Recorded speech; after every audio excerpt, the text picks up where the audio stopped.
Good day, everyone.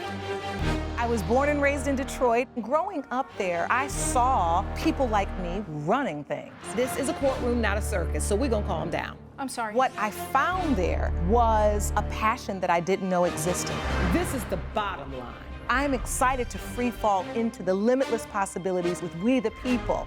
So many are fearful of the law. They think it's something that works against them. I think you need to begin to accept responsibility for your mistakes. We are the people. Dan Comer claims his tailor overcharged him for a last-minute adjustment to his custom-made suit the day before his wedding. All rise. Philip Stumper says the plaintiff needed major alterations because he gained almost 10 pounds. Court is now in session. The Honorable Judge Lauren Lake presiding. You may be seated. Hello, Your Honor. Thank you, Sean. Good day, everyone. Good day. This is the case of Comer versus Stumper. Mr. Comer, you are suing Mr. Stumper for $600 for breach of contract. You say a simple fix turned into an expensive surprise. Is that correct? Yes, Your Honor. And Mr. Stumper, you say it wasn't simple at all. That is correct, Your Honor. All right, I'll start with you, Mr. Comer. Why are you here? I'm suing Elite Tailoring Company for a $600 overcharge on a custom-made suit that was supposed to be given to me a day before my wedding day. Okay, so you were getting married. Yes. When did you get married? I got married in late August. Late August, all right. And when did you go to the tailor to start your suit? I started the process in mid-July. When you had the consultation, was it to create a suit from scratch, custom, or was it to alter an existing suit or tux? To create it from scratch. To create it from scratch? Yes. Starting July 15th for an August wedding? Yes. When was the wedding? The end of August? August 31st. Okay, so you had about 6 weeks. That's a tight window, Mr. Stumper. You agreed to that? That's not a problem. For a custom-made suit, it wouldn't have been a problem. I myself and another tailor worked on it. All right, so you felt like the timeline was doable? Yes, ma'am. All right, and so did you have to leave a deposit? So I paid the suit. Everything in total was $1,200. The two-piece suit was $1,050, plus the alterations and the adjustments was an additional $150, which is a total of $1,200. Okay. It included me being able to come for a month before to come get fitted and adjusted. So that was 2 weeks, though.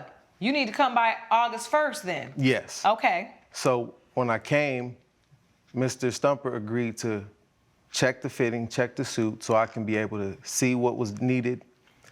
The next initiation was for me to come a day before my wedding, so we can make sure that any adjustments that was needed would be needed and done the day before the wedding. And is this common protocol for you, Mr. Stumper? This is how you do things? Yeah, it is. Was this laid out in writing for Mr. Comer? This is our policies? It is laid out in writing that they can come in for a final fitting. There's the initial fitting, there's the final fitting, and then you come in. But he came in the night before the wedding, the afternoon before the wedding, and it was like looking at a totally different person. He had added on an extra 8, maybe 10 pounds. Ooh. This was not a simple tweak, Your Honor. This is where the extra charge comes in. So from the 4-week appointment, that's 4 weeks before the wedding, to the time that he showed up a day before, he had gained weight, not lost weight. He had gained weight. Ooh, understandable. That's what we fear. Well, you know, in my line of work, it's not unusual for a customer to bring something back and they need a little bit let out, take in a little bit, that sort of stuff. When he walked through the door, it was like night and day. I thought I was looking at a totally different person. Yeah, I could easily see that he had put on well over 5-6 pounds, and it turns out that it was close to 10 pounds. I didn't put on no 10 pounds. Did you take a picture of what you look like before and after?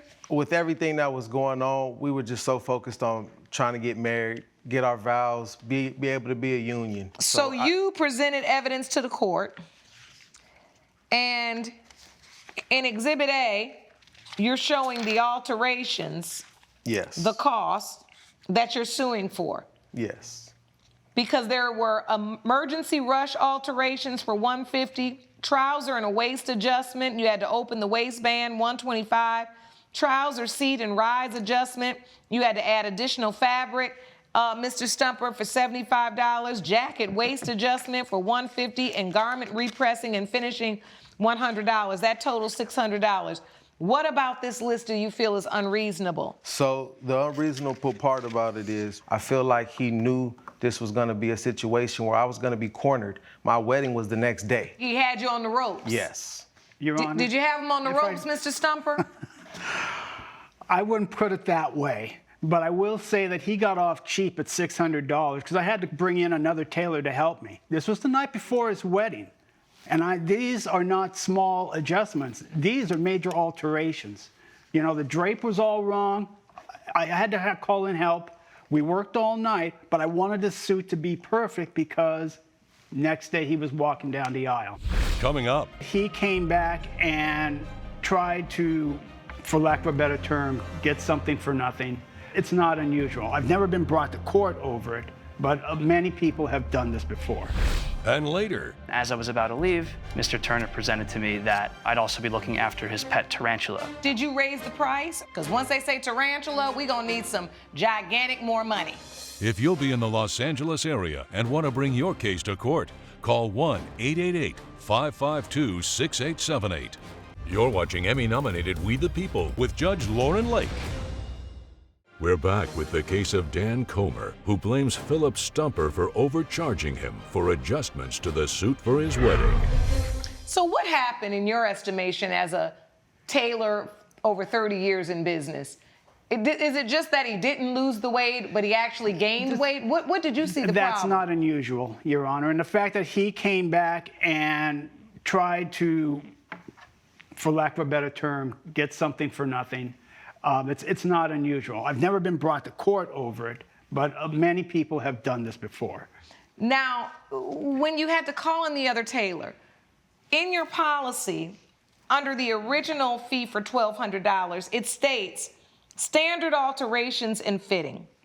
Initial alterations and final fitting session is included for $150. He's already paid that. Now, Mr. Comer, it's your testimony, which I believe is what you were saying, is you felt like you had already had these extra alterations included. Yes. But once he wouldn't include them, you felt like you were against the wall because your wedding was the next day, so you just had to go ahead and pay that Yes. $600. Yes. So you feel like he was trying to be shiesty. I definitely do. I did not overcharge. Like I said, as you read in the contract, you know, this covers minor alterations or minor tweaks and such, not a full-blown opening of the drape. Across the chest, and over through the back for the jacket, adding fabrics, through the crotch. Well, I across see the here you waist. did present in your evidence in Exhibit B and C the change in measurements, which I Yes. think is very interesting. On August 1st, the chest measurement was 45 inches. On August 31st, it was 47. On August 1st, the waist was 37 inches, and on August 31st, it was 42 inches. So you definitely had gained a couple pounds. Now, he wasn't putting you on no scale at the tailor, but you can see from the measurements here that there was going to be additional alterations needed. And if this was a fitted suit, you don't leave a lot of room, right, for it to be taken in. This court has found that I don't see under this circumstances where Mr. Stumper has acted unreasonably as a tailor. I realize you feel like one day before the wedding you were backed in the corner, and I think you were, but I don't think that was necessarily the doing of Mr. Stumper. I think that was the doing in terms of you just ran out of time to lose the weight you wanted to lose, and most importantly, you had gained some. Now, I mean, it is sometimes very daunting wanting to be a certain size by a certain time to fit in a certain dress or suit a certain way, right? You've got to be committed to the diet and lifestyle that will get you there. And unfortunately, that didn't happen for you. At that point, what does a professional do? If they've got to add things and change things around, I think that goes above and beyond the standard alteration that was included for $150. In a day's notice, if that does, you have to cover that. I don't think that Mr. Stumper acted unreasonably here. I don't think there was a breach of contract. Once you realized how much you needed to change the suit to make it fit him, did you tell him this would be $600, or did you change it and then when he came to pick the suit up, you were like, you can't have the suit unless you give me the $600? We agreed when he left the suit. He jumped in the suit. Obviously, it doesn't fit. We agreed that I was going to have to do major work to it, and there would be an additional charge of $600. So you told him what the charge was? I told him it was going to be $600, which is why he's telling you he felt backed into a corner, but he needed a suit because he's getting married the next day. So And so not only was this additional material a total reworking of the suit, it also was a 24-hour time frame. And you had to bring in a second person to help you do it. This is correct. Yeah, $600. I don't see where he's out of pocket. In the gallery, do you think it's out of pocket? Do you think it's unreasonable? I don't see that being unreasonable. And I've gotten a lot of things tailored and created over the years. That's just not unreasonable. Mr. Comer, unfortunately for you, your family expanded and so did your waistline. It's a beautiful thing, right? And the unfortunate thing is you had to pay a little bit extra because you weren't able to get that weight off the way you planned. You ain't the first person and you definitely ain't the last. But in this case, I'm going to have to dismiss your case because I don't believe Mr. Stumper owes you $600. All right, judgment for the defendant. Court is adjourned. All rise. Judge Lake has ruled in favor of the defendant. The plaintiff's case is dismissed. Well, you got a nice suit out of it. I believe that you should prepare your clients next time in any situation when they come to you for service.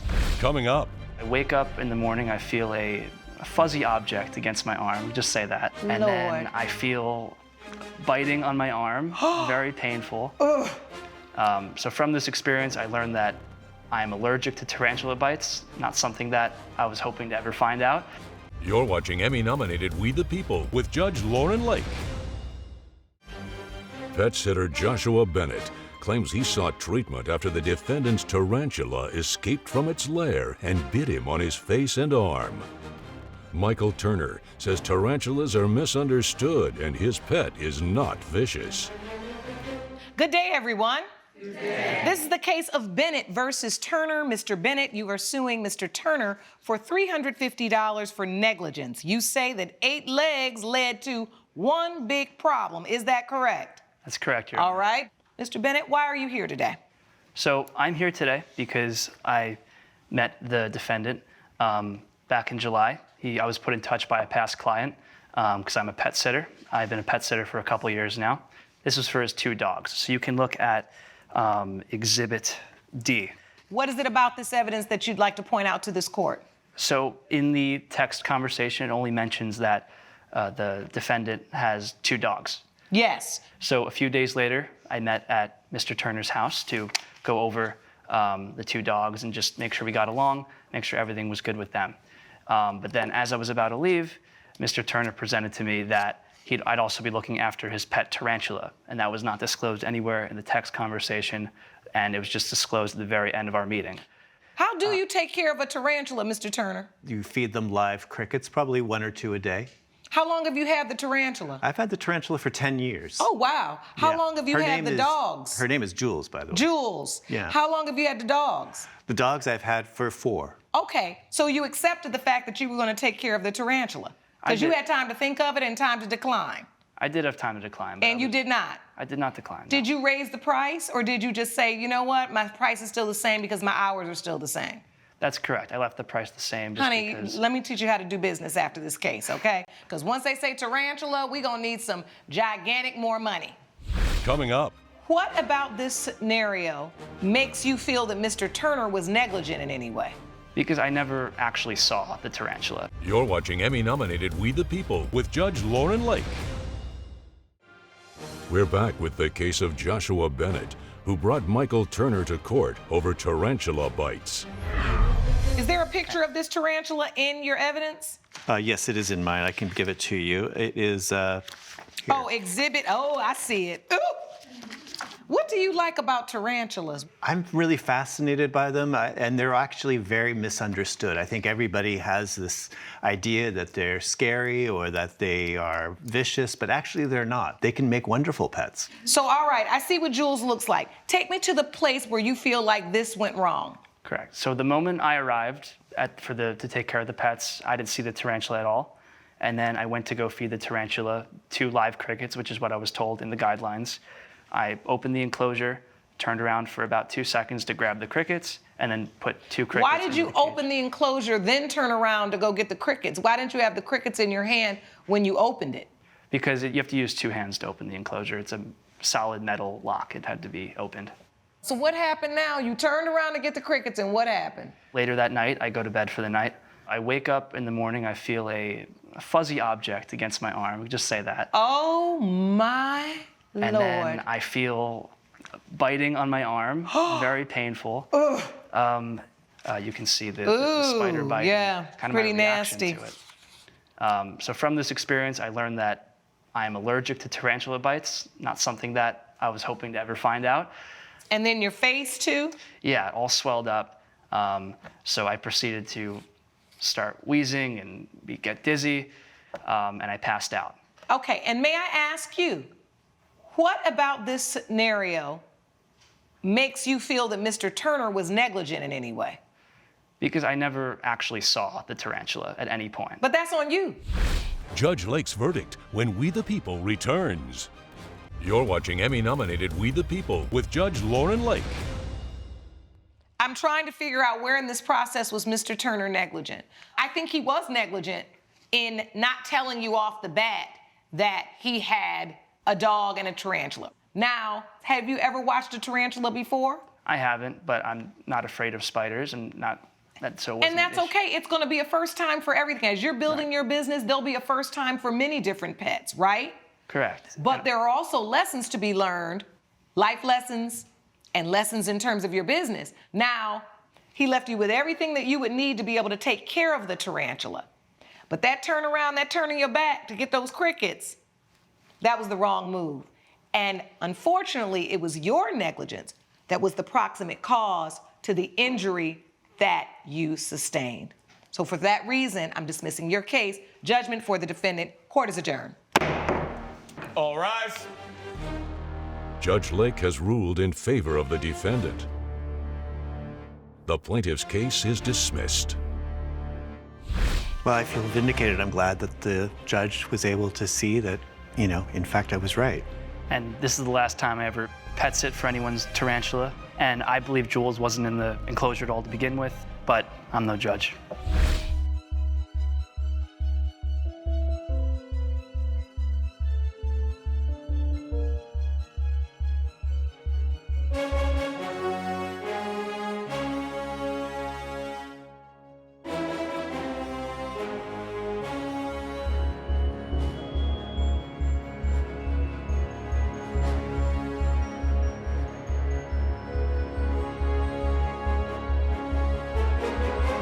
This has been a production of Allen Media Group.